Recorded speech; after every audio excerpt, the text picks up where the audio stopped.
Now we talked also about like access. Sometimes we made an assumption that students have access, especially well, I don't know very much about Rocio because Rocio is located in Louisiana in a very nice school where, probably like, equity is not that problematic, I would say.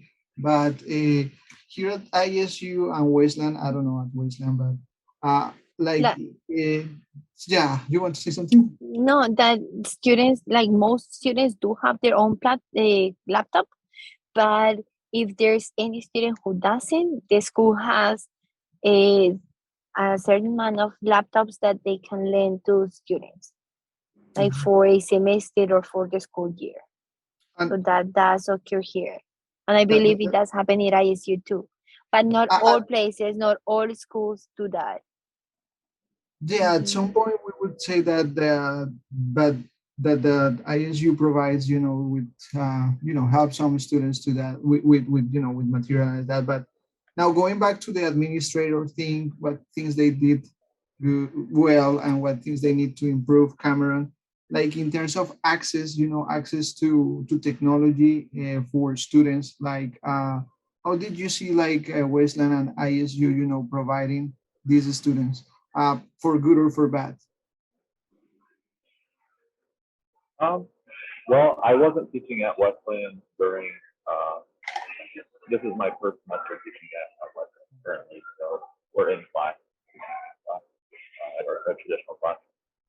Uh, at ISU, um, it was like again we go back. We had what was 2 weeks. It was a very short amount of time to transition from in class to online, and basically we were given Zoom uh, as a platform to use to teach classes. But kind of going back to what Yulin was saying, um, in order to provide a quality education or class, there's so many tools, so many different platforms and tools we have to use at the same time that students don't know how to use, and we're at ourselves learning how to use them to their full capacity. We might be able to figure out one or two uh, main options within those platforms or within those tools, but to understand the entire platform fully in order to make maximal use of the platform is really tough. And another thing about that is that some platforms or every platform has its pluses and its minuses. And so the temptation is, oh, we'll use this platform for this one specific thing, and then we'll use another platform for this one specific thing, and then we'll use another platform for this one specific thing.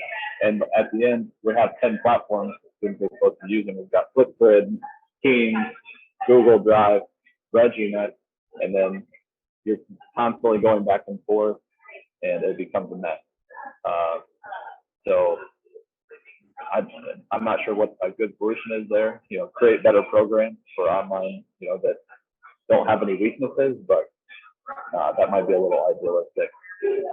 So they did provide us again. They provided us with platforms to do the video meetings over Zoom, but with regards to the content and the writing exercises and some of these other tools, there wasn't the time or the resources uh, there to do that to the a level that I would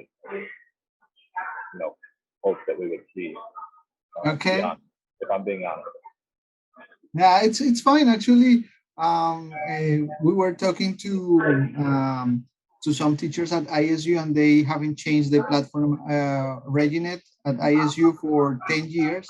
So next year we're gonna have a new platform, and probably that may kind of deal with that. We don't know, but